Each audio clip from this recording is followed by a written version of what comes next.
Welcome to the Freelancing Friends podcast, the podcast that gives you the insight you need to become the best freelancer you can be.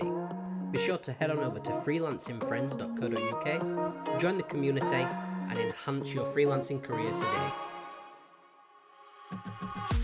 In today's episode, we're joined by my very good friend, Ash Billinghay, who is a freelance copywriter and expert in mastering the tone of voice. We discuss what prompted Ash's leap to freelance, how to niche down within copywriting itself, and how companies can really use their tone of voice to stand out from the competitors.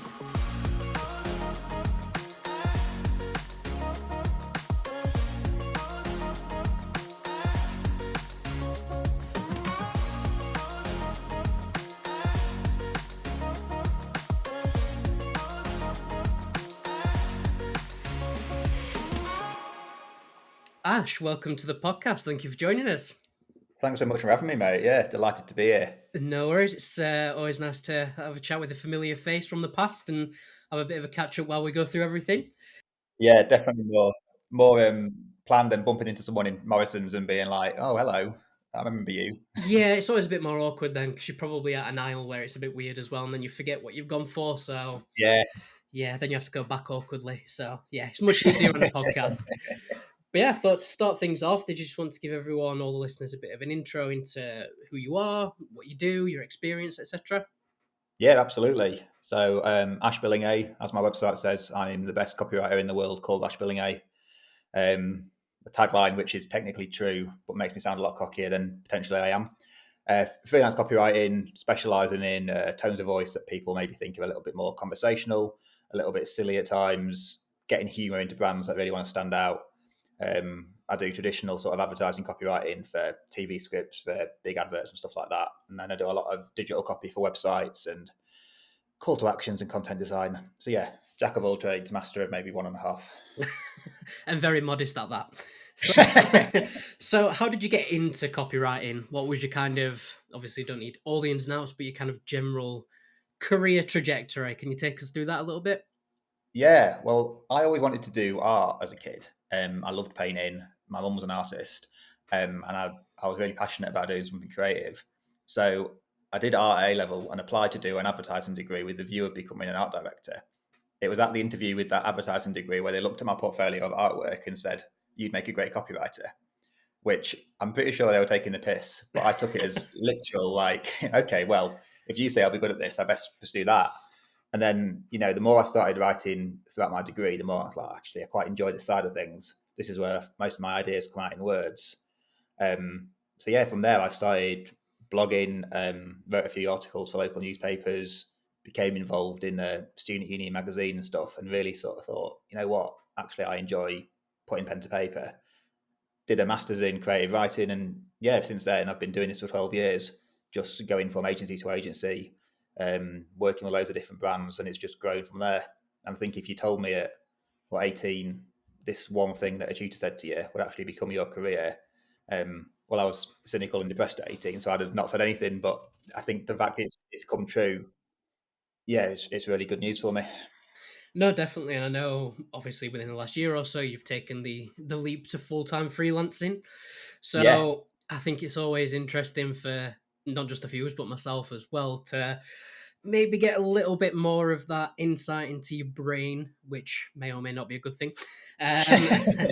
On, I suppose, initially, what made you kind of take that leap? So I know, I've spoken to quite a lot of people, and there's multiple ways into it, but something just seems to click, and you go, you know what? I'm jumping in, both feet off the yeah. ground. Let's go for it. So, what was that for you? How did that kind of come about? I think I'd been toying with the idea for about 3 years, and I'd found myself going from job to job trying to find the perfect fit for me.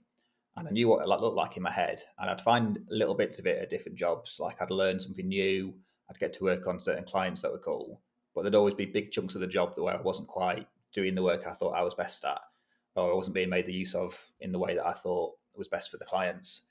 And then I thought, well, you know what? The best way for me to create this perfect environment is for me to make it myself. So I started, stuck my toe in the water about 2 years ago and just sort of put something out on LinkedIn and said, if anyone's looking for freelance copywriting help, I'm your man. Launched my website again, and I was just blown away by the amount of people that were like, "We've been waiting for you to say this because we've wanted to work with you." And I was like, who, me? Really? Are you sure? Have you met me? You've spoken to me one-on-one. And then, yeah, I spent about a year doing it on the side whilst doing a full-time job. And after a while, the freelance work, well, my full-time work was getting in the way of the stuff I wanted to do. I found myself having to turn clients away because I couldn't fit them into my schedule. I thought, why am I doing this? Like, there's more money to be made doing this for myself. I'm never going to wake up and not want to work for a certain person or end up hating manager after a while. I'm not going to have to fight for pay rises because if I want one, I can just do more work or raise my rates. And the freedom to do my own thing my own way, when I've been told throughout my career, you've got to change something about you, or you've got to do things slightly differently for this client, or be a round peg in a square hole. I'm not anymore. The clients I attract, the clients I want to work with, they've seen my website, they've read my copy, and they think this guy gets it. We want to work with him in his way. So I don't get bad fit clients anymore. And yeah, the second that I realized that, I thought, well, what am I still wasting my time doing this full-time shit for when I could be doing it my own way? No, 100%. I think, it was relatively similar experience for myself, and I know a few others that I've spoken to as well. If you work at an agency, you've got a bit less control over the clients that you're going to have, which is absolutely fine. That's part and parcel of, essentially what you sign up for working for an agency or another company. But I think sometimes that is what kind of maybe starts to drag a little bit, especially I think, and we'll touch on this in a bit as well, but with your type of work and your specific kind of spin on what you do, you're very talented at what you do, and there's not many people who do it in a similar way. But because of that, if you're then in an agency environment, it's generally probably the higher ups or the sales team are funneling in those clients. Yeah. One day they'll just land on your desk and you kind of say, go and write for this. And it's not always what you want to do. No, it's not at all. And there's definitely there's bonuses for doing that sort of work because you do sort of expand your horizons. And I've written for fast fashion brands who I wouldn't normally shop with. I've written for cancer charities, and touch wood, I've not got cancer. So it's a really sort of wide spectrum of work you do, and it definitely helps focus your mind on what you actually enjoy doing. But after you've done it for a while, you start to think, well, I know what I enjoy, and I know there's value in what I do. So I can ditch all the stuff that isn't quite right for me and just focus on what I do well.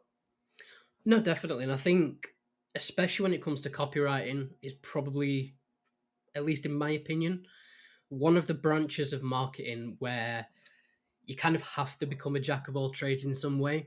So, anyone who works in marketing, whatever form, SEO, so myself, or digital PR, you're going to have to learn bits about each client. That's part and parcel of the job. As you say, it could be fast fashion, it could be a charity, dog food, whatever it is, could be something that you love or you hate. You kind of have to learn it. But I feel Yeah, like from a copywriting perspective, it's not just learning it, you kind of have to live it as well. And a lot of that comes down to, if you maybe doing SEO or something else, you can learn essentially like what I'd call like maybe the edges of it. I've got enough to know what people are searching for around this topic, and I can put that in a meta title, for example. yeah. But when you're copywriting and doing the full page, you have to be that kind of master. So I suppose now you've gone freelance, there is obviously, as we've kind of touched on, that slight difference of you now choose your clients essentially.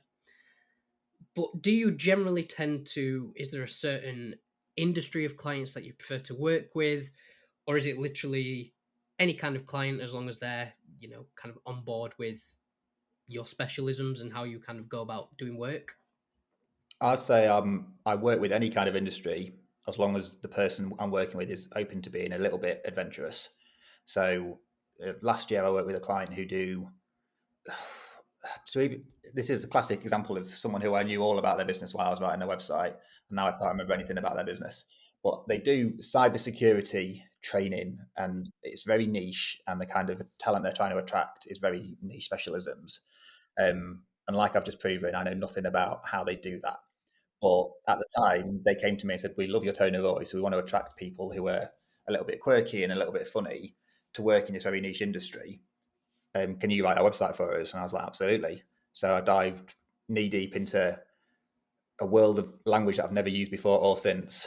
And suddenly, for a week, I was an expert on that one subject area. The second I finished that brief, gone. Ask me in a pub quiz a week later about cybersecurity, and I would be on the losing team. but for 1 week only, I was top of the trade. So yeah, anyone really that's open to ideas, that's open to being a little bit adventurous and playful with language, or I hate clients that come to me and want very stiff, boring copy because there's other people that can do that better. Clients that come to me and say, we want to sound like a human and we want to make people smile and we want to make people stop in the street and see what we've done. Come to me and I'll work with you to make that happen, no matter what you do in any industry. The weirder, the better, I think. Yeah, and do you think that's maybe what drove you towards copywriting in particular in the marketing world? Do you reckon it was kind of that you can become the master of an industry for a week and then, maybe you wouldn't be able to answer it in a pub quiz, but at some point on a random Christmas in 2052, you'll be like, I remember cybersecurity now. Do you Yeah. think that was what kind of stuck out to you? Very occasionally, I'll watch University Challenge with my wife and a question comes on and I'm like, I know this. And she's like, how do you know this? Well, in 2017, I had a client. No, it can come in useful. So, if you are wanting to improve your pub quiz knowledge, copyright will be Yes. the way. I think I spent a good 2.5 years writing for a bank and I did a lot of mortgage ads. And I knew all about mortgages and all about rates and all about the kind of mortgage that was right for me. So when we bought our house, I knew more than the average first time buyer would know. And I can remember our mortgage advisor chatting to me and my wife sort of saying to me, stop trying to impress her with your mortgage knowledge. She knows what she's doing. And I'm like, no, but I know these words. But it definitely was like, I always wanted to be a bit of a storyteller. And I think most copywriters would say they're failed authors. So there definitely was kind of that interest in understanding the client's world and living through their eyes for a bit and almost becoming a character for a week while you're working on a brief. And then playing around in their shoes for a bit is quite exciting. It keeps you on your toes. Yeah, I think, as something I've worked on countless industries, some of them, based on the work I've done, I've gone, as you say, kind of knee deep into everything that they do. Others, you kind of just skirt around the edges and, Yeah. you learn what you need to know and that's about it. And I think, there's times when I have been able to like really jump in and commit myself. It is fun. As you say, it can kind of make you feel like you're doing a different job every week, which Yeah, it can. is always nice because it gets you up in the morning. But I think we've obviously kind of touched on it a few times, and I think now's probably the time to, as we say, go knee deep into it. Um, so I suppose just for the listeners' benefit, I used to work with Ash a few years ago, and we were both working at the same agency. That's how we kind of know each other. And since then, we've obviously kept in contact. If you don't follow him on LinkedIn, make sure you do because you will regret not doing so. But what Ash is most well known for, particularly, is the tone of voice that he tends to use in his copywriting. And I wouldn't hesitate to say 99% of people who know Ash would agree with that statement. So I thought maybe you could give us a little bit of initial insight into that tone of voice that you kind of generally tend to go for. And I suppose as well, how did you, I suppose, decide to specialize in that? What was your thought process of, nope, this is what Ash Billinghay does? I think you describe my tone of voice using the word irreverent, and at times completely inappropriate for the situation. And I think on LinkedIn, I enjoy that a lot because LinkedIn is 99% utter bullshit. And you'll scroll down LinkedIn and you'll just see the same kind of posts with the same kind of content again and again. It'll be unpopular opinion, left hands are better than right hands, or don't at me, but I think advertising is dead and marketing is alive. The same old crap. And you think, right, you've just copied and pasted this from someone else. The whole point of advertising is to stand out. Same if you do SEO, you want to stand out on Google. If you do content design, you want people to be able to click on your website more than other websites. If you're an art worker, you want your picture to be the one that people stop and look at. So the whole point of what we do is to make people look at us and not look at somebody else. So I try and write in a way that will make people, whatever platform they're looking at, think blah blah blah blah. Oh wait, this guy's talking about something completely mental. I'm going to read this. So LinkedIn's a great example where I think, right, I want to talk about how to write a cool headline today. Well, so does 100 other copywriters in the same place. So what can I do that's different? I did one about how to find out a client's tone of voice a while back. And along the way, I implied that I skin the client and wear them as a suit and walk around their house and feed their children. And it got some interaction. Now, what it does a really good job of is clients will see that and think either this guy's funny, let's talk to him, or this guy needs locking up, let's never pay him. And if you're the kind of client that doesn't like that, that's great because there's other people that'll do your copy for you. If you're the kind of client that loves it, come to me because I'm the only person that'll talk about skinning you and wearing you as a suit. No, exactly. And I think that's one of, I'd probably say, my favorite things about you. I don't know if that's the right kind of saying to put here, but is kind of how unapologetically you are and act. And I think a lot of the time in marketing, and not even just in marketing, just in general, in any job, and especially if you're on LinkedIn, it is, as you say, a lot of copy paste, or someone posted this last week, I'm going to put the opposite opinion on now and see if Yeah, I can get more. I think a lot of the time, while some of them can be valuable, um, it doesn't always add that much to the experience. Whereas no, standing out is exactly what you need to do. And I think I always think what you're doing is amazing, because there's a few brands I always think of when I think of, if I could work for a brand, who would I want to work with?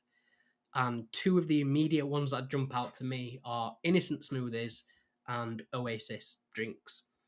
yeah, And the main reason for that is, over time, I mean, Innocent, back before Twitter became X and imploded, they were just dominating that game. yeah, It was definitely. very, they weren't worried about being corporate, everything like that. And the same with Oasis, they were doing it with out of home advertisements at the time. In Yeah, fact, we're probably going back to when I first started out in marketing, so longer than I'd like to admit. But I used to get the bus into town to get to the job, and they always had some billboards at bus stops. And they were literally just like, buy an Oasis because we've got targets to hit. yeah. And it was just, not even at the time, it still is. It's quite refreshing to see, at the end of the day, obviously they have, that's every business has targets to hit. They need money. But Yeah. instead of this, I'm going to try and think of a really smart thing to tell you to buy it. They were literally just like, no, we're just going to tell you to buy it because we want to hit the targets. And so many people stopped at that bus stop, took a picture of it, and sent it to their friends who Yeah, might not have heard of Oasis before. And suddenly half their job was done for them, all e- by a bit of clever copywriting. exactly. And I was one of those people. I'd tell everyone about it, and Yeah. still am to this day. And as I say, it's probably around 10 years ago. So, Yeah. Well, Innocent Smoothies was doing stuff about 15 years ago on Twitter. People still reference them now as being the go-to tone of voice brand. And they've probably used about 5 different copywriters since then to write that tone of voice. But those guidelines are so strong that whenever they write stuff, it stands out. Skittles is another great one. There's you can find the Skittles brand book online, and it's completely inane. It's got a picture of an eagle flying across the first page and unicorns coming out of mouths, and just it's utterly crazy. And you read it and think straight away, okay, I know how to write for Skittles now. And it's just a brand essence that you see anywhere you go, and you think, I recognise that, and it's funny, and I'm going to share it with my friends. And then for you're doing the marketer's job for them. They might not have no media budget whatsoever, but because you're sharing it in a WhatsApp chat or tagging them on Instagram, you're working for them. exactly. And I think that's something that, personally, in my opinion, um, a lot of brands kind of do fall short at those kind of hurdles where, yeah, granted, there are some industries or very specific niches where I think the need to be professional, and corporate is probably not the right word, but I think when you're talking about tone of voice, it's one that people can immediately think of. And yeah, there are cases when this does need to happen. If it's a serious situation, it needs to be serious. But for a majority of businesses, I think there's no need to kind of be so to the point, I think, is where they go wrong. Yeah. And I can write serious copy. I've written loads of it. And I think I always give clients a bit of a questionnaire before I start about their tone of voice, about how far do they want to go. And if they score a 10 out of 10, then we go for stupid. And often when we go stupid, they go, actually, we didn't want to go that far. You've taken it to a level we're not happy to go to yet. But often they want to push it a little bit further than they have done, or sound a little bit more personable, a little bit more human. And the phrase "make it sound human's" crazy in it because we all are human, but you know exactly what it means. And like, don't want to sound like a corporate machine churning out the same stuff anyone else can do. We want to sound like something you would say to your friend about our client, about our product. Um, and that's quite a skill in itself. Again, modesty coming through. It's a skill I have to make make someone sound like a person saying it rather than like a, a nameless corporation saying it. But that's it. And I think, again, going back to the example of Oasis or Innocent Smoothies, the reason those ads stuck with me, and obviously yourself and probably thousands of other people, is I genuinely just felt like it was an advert on a bus stop from a person. It wasn't a Yeah, team, it wasn't a company, it was someone who just went, nah, I'm just going to do this. I think yeah, another example, I don't know if you've seen this, I think it's probably made its rounds on Facebook over the years, but it was someone wanting to make like a flyer for a gig, I think it was. And the guy had obviously just texted it through with all the details, and the guy just literally screenshot the text, and that became the flyer. And it's like, if you keep doing that now, it's probably not going to look good. But at the time, it's different. You stand out. It's yeah. very, it is incredibly personal, obviously, if it's text message. But I think, obviously, as you say, you've written serious copy in the past, and you probably still do have clients come to you now where they need more serious copy. But how do you go around clients who come to you thinking they want serious copy, but you know that it could be a bit more playful and a bit more human? How do you generally tend to go around trying to, I suppose, convince might be the right word, of, basically them taking that chance? Well, like I said, I always start with a questionnaire, and it's a questionnaire that involves questions like, if you could be a baby of a celebrity couple, what would that celebrity couple be? And then we can get those two different personalities and merge them together to create this superhuman, what is it called, neo baby? Is that the term? And Something like that. then it would be like, if you were comedy, would you be pie in the face comedy or subtle comments? Where do you score yourselves in terms of sarcasm? Do you want to be low or high? How do you feel about slang? Questions like that. And actually, when they start looking at it, they start to have a bit of fun with it, and they start to enjoy the process. And they're like, "Oh, I've not thought about my brand in this way before." Then I show them some examples of other brands, maybe in their marketplace or maybe rivals in different areas. And I think, right, these guys talk about a similar product, but they do it like this. How do you feel about that? And if they love it, we can, well, why don't you want to speak like that? And we can kind of nudge them in the right direction. I think any brand, no matter how serious you're talking about, has the potential to sound a little bit more fun and warm and cuddly and cozy and all these different words you can apply to anything, even if it's the most boring subject. In fact, some of the most boring brands do best to have this silliest tone of voice. There's a life insurance company called, you can edit the name of the brand in later, and just in a completely different voice. But they talk about death in a really matter of fact way, and it's Death Wish. That's what they're called, and you can leave these death wishes out to different brands, to members of your family and stuff, and it's just very dry humour that a lot of people would look at and think, "Oh my god, you're talking about death in such a stupid way. I can't trust you." But actually, because they talk about death in a stupid way, people like me get life insurance through them, and they know who their target audience is. I think brands are often so scared to offend or to alienate people that they try and do copy that pleases everybody all the time. And if you try and please everyone all the time, you end up pleasing no one. And you end up writing very generic stuff, very samey stuff that any of your competitors could use. And it's like, well, what's you about that? What's different about that? Why should I stop and look at that in the street? And when you show them that and make them see that actually your job as a marketing person for a client is to make your brand stand out and to make people care about your brand, doing the same thing everyone else has always done won't achieve that goal. Doing things slightly differently will. 100%. I think that's something that I strongly agree with myself as well. I think we do see it a lot more these days, of brands essentially trying to branch out and be, a bit different. Occasionally, maybe go a bit far. Sometimes they have backlash, sometimes it works, but it's fun for us to watch anyway if we're not involved. But another thing that I think is quite useful, or probably useful is the wrong word, but interesting about copywriting in particular as a form of marketing, is how widespread that can be as well. So that could be anything from on-page copy to a blog post. It could be ad copy, but it could be anything used on out of home as well. Yeah. Do you generally tend to find that you work on one specific area of them, or do you have quite a broad, mix of what you're kind of working on with those? I think when I started, I had an idea in my head that I'd only work on very specific kinds of copy. And I thought it'd be traditional advertising because that's what I'd got, why I'd liked it in the first place. I'd seen Mad Men on TV and thought, I want to be Don Draper one day without all the different girlfriends and without the drinking problem. Um, but then when I started doing it, I realised actually I quite enjoyed tone of voice guidelines. I quite enjoyed website copy. So really, my diary is quite varied. The other week, I was writing a TV ad for a cat food brand. This week, I'm doing tone of voice guidelines for a Shopify developer. I'm doing blogs for a big tech company. I'm focusing on a whole range of buttons for a website, literally focusing on call to actions to make them sound more personable and more engaging. So, and I think that's quite a good thing to do. I think a lot of people often say, is it better to specialize in a niche subject or to do a varied thing when you're freelancing? And I think in terms of the actual content I write is quite varied, but the way I write it is where I niche down. So it's, and it keeps it exciting as well. If I was just writing Ash Billinghay style copywriting all the day, I'd grow sick of myself, and my wife would leave me and the cats would hate me and it would all go horribly wrong.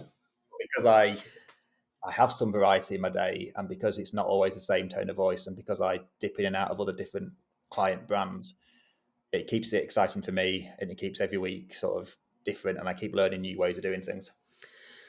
So obviously we've kind of touched on the fact that you've got this kind of, I'm going to call it a niche tone of voice. I think, people can always try and write it, but I would say you are an expert in nailing that specific tone of voice. You're not making my modesty any better, Matt. It's going to get worse. It's fine. We'll keep that modesty going. But how did you? Well, I suppose it's a bit of a two-pronged question here, and one would be how do you currently go about, but also initially how did you go about marketing yourself as that guy? I think when I was sort of in my late teens, I was a very socially anxious kid. I didn't speak to people very much. I'd go days without opening my mouth. And then, it became a need for me to go home and write my thoughts down. Otherwise, I'd explode. I'd have nothing to do. So I ended up joining, like probably a lot of teenagers did in the early 2000s. I discovered the internet. I joined chat rooms, I joined forums, and then I found a place where actually I was funny and people laughed at what I said and I could take the piss a little bit. And then I started writing blogs and in that same tone of voice and realizing actually I'm quite good at this kind of writing. So from there, I had a terrible website. And if you use Wayback Machine, you will find examples of this absolutely shocking blog I had online. Where I just write any kind of random shit down. Like I'd literally splurge all over the internet with just terrible, terrible thoughts that I thought were funny and that now are almost certainly not funny. And just pushing boundaries in terms of what I wanted to write about and how I'd say things and playing with language. And then I started working in agencies, and when I was about 22, I moved down to London to work in agencies and just found that there was my confidence, because of me writing and because of my writing online doing well, my confidence to speak to people was improving as well. And if I used the same tone I would use in online in face-to-face, people would like me more and people would laugh at me in real life as well as online. And then, I just developed this kind of reputation for being the guy you could go to if you wanted a certain style of copywriting. So I worked in J-Wing for 3 years when I first moved to Sheffield. And that's where I was specialising in doing banking ads, and they'd be banner ads across computer screens back when digital banner ads were very, very new, and email marketing back when that was a new idea as well. And it became apparent that I could do short, punchy copywriting when space was at a minimum. I could get a message across in 3 or 4 words, and I grew a reputation for being the guy that could do that. And from there on in, you find when you work in Yorkshire, you end up working with the same people at different places, bumping into familiar faces. And then those people I'd worked with were like, oh, I know you as the guy that did this. Can you do it for this client as well? And eventually my portfolio built up full of work that I was quite proud to have done, was all done in a certain way. And now when it comes to marketing myself, I'd say 90% of my clients know me from word of mouth. And it's either people I've worked with in the past or they've recommended me to somebody else who then go on to recommend me to somebody else. And it's kind of this big, long chain of people recommending me because they know I'll write a certain style of voice in a certain way, and I'll do it well. Yeah, word of mouth is definitely the biggest player when it comes to my own marketing. And then crazy LinkedIn posts about skinning clients also does me some favors.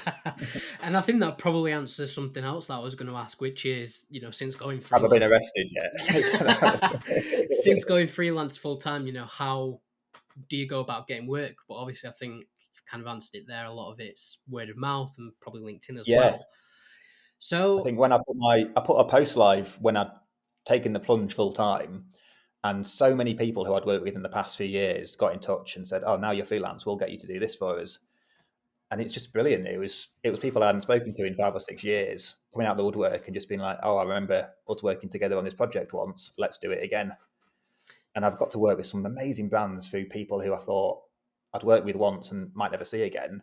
They've remembered me, and they've remembered me because I'm the kind of guy that might say something in a meeting that's a little bit inappropriate, or I might make a joke that shouldn't be made. That's stuck in their head, and it might not have stuck in their head at the time for the right reasons, and it might have resulted in me going to HR for a stern conversation about the kind of things I can say to CEOs. But some persons remembered that, and they thought, right, you need to go to Ash because he's the guy that can do this job for us. that's it. And I think as any freelancer or anyone who might even be thinking about going freelance soon, personally, I think your network is probably your strongest asset that you've got. Absolutely. You know, a lot of the time, one of the more difficult parts of working in marketing, I'd say, is your portfolio. And if you've worked at agencies for, you know, however many years before taking that plunge, 9 times out of 10, you can't really use the work that you've used there because it's Yeah. not yours to kind of show off about, even if you did it all. So it's always a little bit more difficult. But then having that network is essentially your portfolio because these are people that have seen that work and they know what you're doing. I know Yeah. personally for myself, similar to obviously your story there, you know, I put a post about it as I kind of made that decision to go full time freelance. And it's kind of just from then on being a consistent rolling ball moving forward. So I think it is really valuable. And I would always suggest to anyone who's thinking of going freelance or is freelance, you know, your network is Oh, essentially it's the core invaluable. value that you need to have. Yeah. I'd Well, say I've got a website full of it's got loads of products on it and loads of work I've done. The amount of people that don't even know I've got one and don't look at it because they don't need to, because they've worked with me before, they've heard something from someone else who's worked with me before, and they just come straight to me and say, "We've heard good things about you. Can you do this job for us?" And they trust it because your network's recommended them. And I think you were one of the people who really kindly shared that post when I went freelance. And I've had recommendations on the back of you come to me and say, "Matt's recommended you. We trust Matt. So can you do our website for us?" And I say, "Well, you should never trust Matt Jones. That's your first mistake." Yes, I can. now the secret is out. But I suppose what I find really interesting, especially for people who I'd say we followed very similar-ish career paths in terms of, you know, working at agencies to a point where we crossed over at the same agency, deciding to kind of take that plunge and go freelance. Obviously, although we're in kind of different, I suppose if you want to call them niches within marketing, what have been the most interesting things that you've kind of learned or just generally felt since going freelance? What's been the things that have kind of really stuck out to you as, oh, I didn't expect this? I didn't expect not to be able to switch off as much as I can. So when you work full time, it's very easy to switch off at the end of the day because ultimately you've done your job now and you're not being paid for these hours. You can go home, you can relax. I used to find it. I mean, you work with me. You probably saw me switch off during the working day as well. I'd find it once I'd done a job, I could pass that job on to an account manager. They send it off to the client. I wouldn't have to worry about it for a couple of weeks. Now I am not only the copywriter, I'm also the account manager. I'm also the client lead. I'm also the finance guy. The job is much bigger than I ever gave it credit for. And I often close my laptop now and spend all night thinking about the next day's work, or have I sent an email, or should I have done this differently? I've got to think about marketing myself.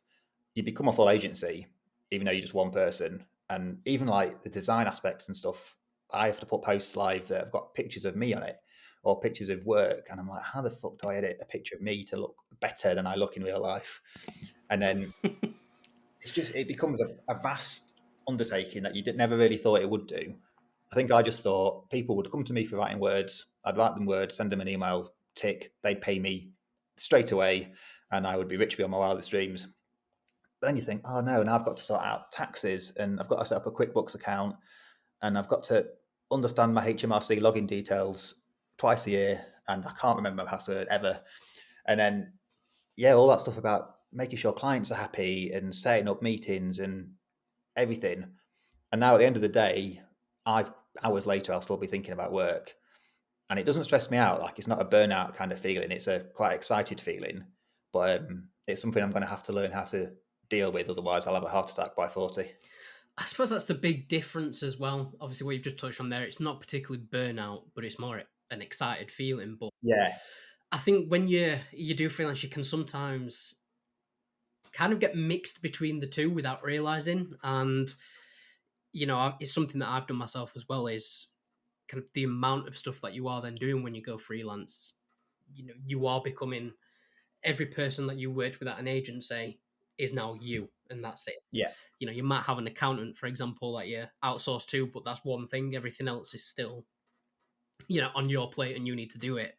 yeah, And generally, I think when you were working, full time and you were employed and maybe working at an agency, like as you say, you can get home at night and you can kind of switch off a bit easier. Or if you are thinking about work, it's probably is a case that you're stressing about something.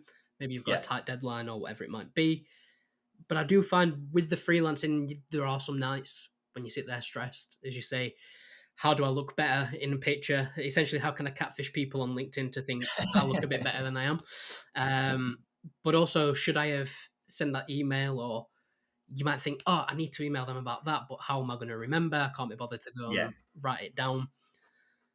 And I think a lot of it is it does take time, and you are always juggling it. But when you've got that excited feeling as well, where maybe you're laying in bed at night and you can't sleep, but you're thinking, oh, I get to jump on a podcast with Ash tomorrow and record that, or I'm going to write some amazing billboard and use 4 words to sell millions of pounds. yeah, It just completely flips everything.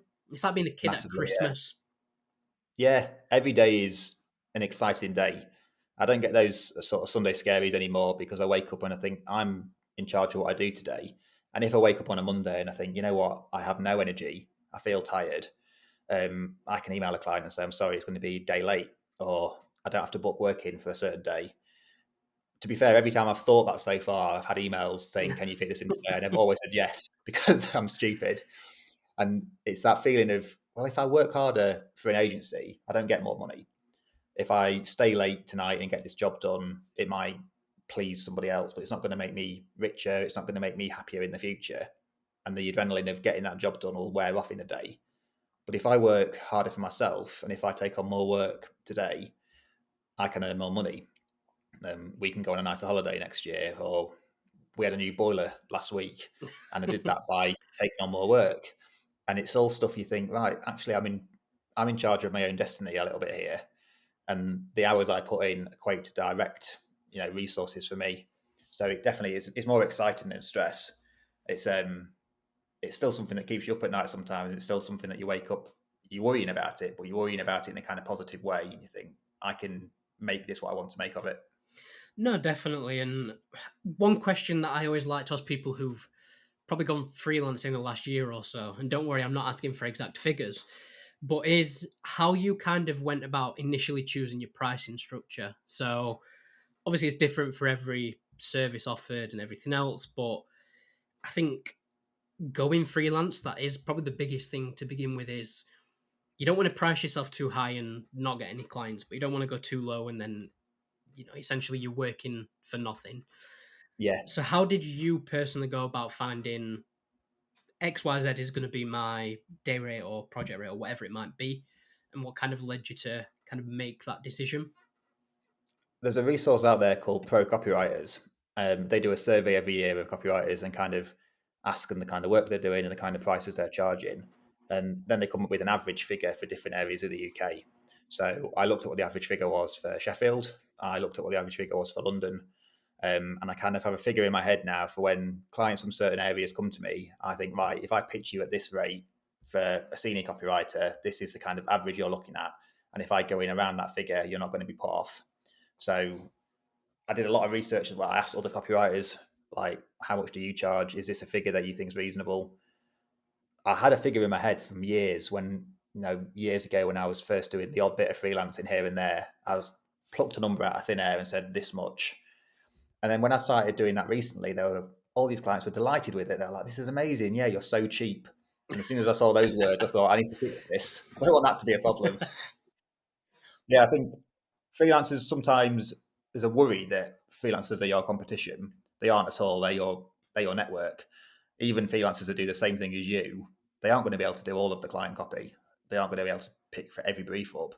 Ask them for their help, and they're always happy to give it to you. No, definitely. And I think that's obviously we touched on your network being invaluable earlier, but I think a lot of the time there is that kind of preconception of if a freelancer offers the exact same service as me, they're now my enemy. They're they're not a friend, they're a foe, and we need to battle it out. When in actuality, it's really not like that at all. No, Obviously, the whole point of this podcast is for the freelancing friends community, and that's again the whole point of the community is to kind of build that place where it is very collaborative and you're not fighting each other. Yeah, there's always going to be, if someone comes to you with a brief, there might be a chance there's another few freelancers also going for the brief, but that's business as a yeah, standard anyway. But the amount of times that I've had clients come to me, but my capacity is full, I've been able to refer someone in the freelancing friends community for a job that I couldn't do anyway. So I've not lost out because I physically yeah. couldn't do it, but someone's gained from it. And now that Because you've sent them to person, a good person, the client trusts you to come back to you. You haven't lost a connection there. You've gained a new one, really. exactly, and whoever you kind of sent that work over to is likely to, repay Return the you in favour. some Yeah, aspect as well. So I think that is a really important part, and I would say, you know, communities like freelancing friends, and obviously I'm going to be a bit biased about that, but there are other ones out there as well, are where it is really important to remember essentially to not, kind of push away people who do the same thing as yeah, you. Because again, they're also the people that probably know something you don't know, and you can learn from them, exactly. and vice versa. Yeah. And I've had clients come for me from other copywriters who've seen my work and thought, actually, you're better suited for this than I am. I've done the same back. And it's that referral circle where, like you said, if someone recommends you once, you're going to recommend them later because you've built a connection with them and you trust them to do a good job. And I think having like communities like Freelancing Friends, I work with a good group of creatives once a week in the city centre. It stops freelancing being a lonely thing, and it makes it feel like you're part of a wider network. So you can share ideas with people, you can chat to them, you can get help when you need it.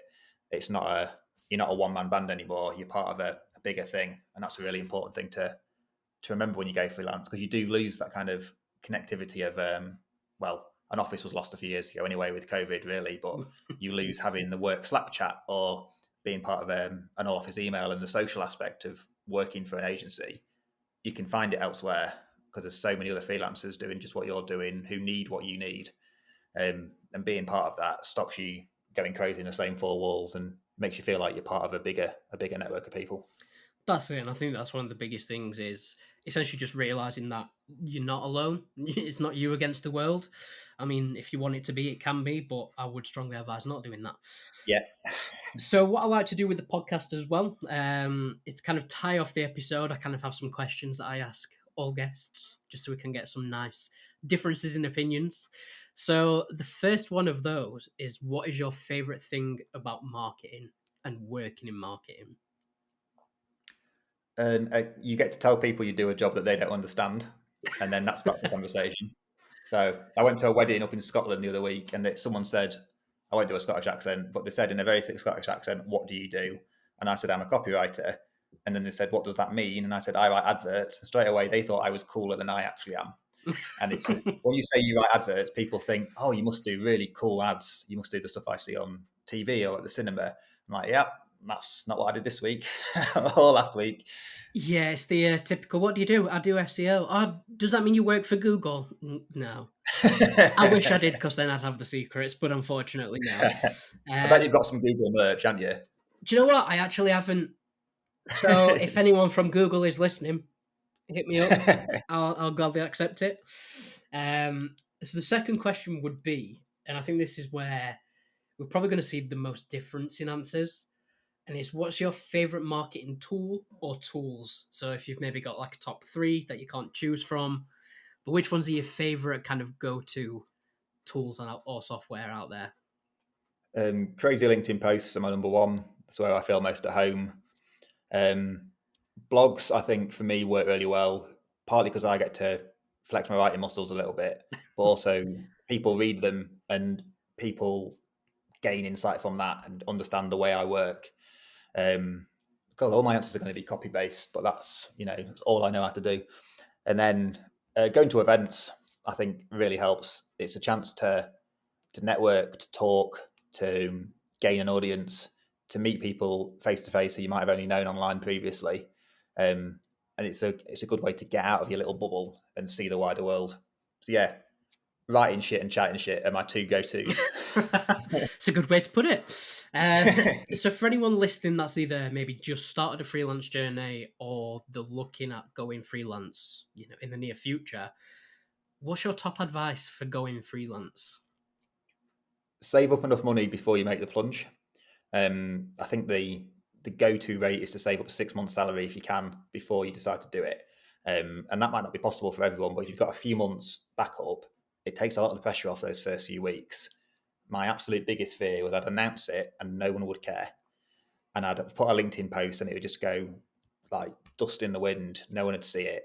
And I'd be sat there twiddling my thumbs, refreshing my email inbox, thinking, surely someone needs some copywriting. But having that money put away meant actually if I didn't get any work for the first couple of weeks, it wasn't going to be a problem. And I could keep working on pushing myself and chasing future work. Understanding that you no longer work on a 30-day payment schedule all the time, you'll get money at different times. So maybe having a look at some of your direct debits and thinking, actually, can I afford for you to come out on the same day every month all the time? Or do I need to be more flexible with that? Paying yourself a salary so you'll get money in, and it might be tempting to think some weeks you'll get, or some months you'll get paid more than you've ever seen before, and you'll think, I am so rich, I am going to give up work, I'm going to buy a Ferrari, I'm going to go to Benidorm. That might be what you're thinking of doing, but you've got to make that stretch out maybe for the next couple of months, 2 or 3 months. So put it away in a savings account and pay yourself a salary every month that will cover your basic bills, so you've always got a little bit on the back burner. And then, yeah, like we said, network, chat to as many people as you possibly can, because it feels like a scary thing when you're making the jump. Because, I'd been in agencies and in-house roles for 12 years. I always knew I was going to get paid. I always knew what holiday I had. I always knew kind of what my day-to-day was going to look like. Going freelance felt scary at first because it was a completely different world. But then you realise there's hundreds of thousands of other people that have already taken that leap. So chat to them, get their advice, get their insights. It takes a lot of that pressure off your shoulders and often can mean you end up with a connection there that's useful to you in the future. Yeah, I think that's some solid advice there that I would echo as well, especially from a financial perspective. Having a bit of a backup there takes away that pressure, and maybe not for everyone, but I think generally if you go from an employed job straight into self-employed as a freelance, naturally money is one of the the biggest worries there, Yeah. especially with all the bills we've got to pay and everything. So nothing that's really Yeah. valuable. And now is the chance. Now is the time that you get You the suddenly chance. got posh. Yeah, me. Good old me, so posh. But now is the time where you get the chance to kind of plug whatever you want to plug, Ash. So, where can people find you? Where do you want people to go and follow you or connect? You can find me at ashbillinghay.co.uk. Very imaginative web domain name. You can email me at ash@ashbillinghay.co.uk. Again, how does he come up with this? This is the kind of creativity you can expect. You used to be able to find me on Twitter, but you can't anymore because it's gone mental. So you can find me on LinkedIn at Ash Billinghay. And yeah, if you want to ask me questions, if you want to speak to me about work, or if you just want a good chat with a good, honest friend, you can always reach out to me, and I'm always happy to meet up for a coffee, chat online, whatever you feel best doing. What else can I plug? Up the Imps, Lincoln City. Perfect. I will drop all of those links in the description. Maybe not for Lincoln City, but we'll see how I feel on the day. But yeah, Ash, thank you for joining us. It's been Thanks for having a me, mate. pleasure Yeah, it's been catching lovely. up. And as I say, yeah, if everyone wants to check the description, there'll be all the links for Ash. Make sure you go and follow him, connect with him, and see what we mean when we're talking about his tone of voice. Because if you don't, you might think we're weird. But yeah, thanks If again. you do, you might think we're weird anyway. Well, that's true. Cheers, Ash. Cheers, mate. Thanks very much. Thank you for joining us on this episode of the Freelancing Friends podcast. I hope you enjoyed the episode, and I would love to hear any feedback you have. Remember to head on over to freelancingfriends.co.uk and join the community today. Also, be sure to follow the podcast on your favourite streaming services.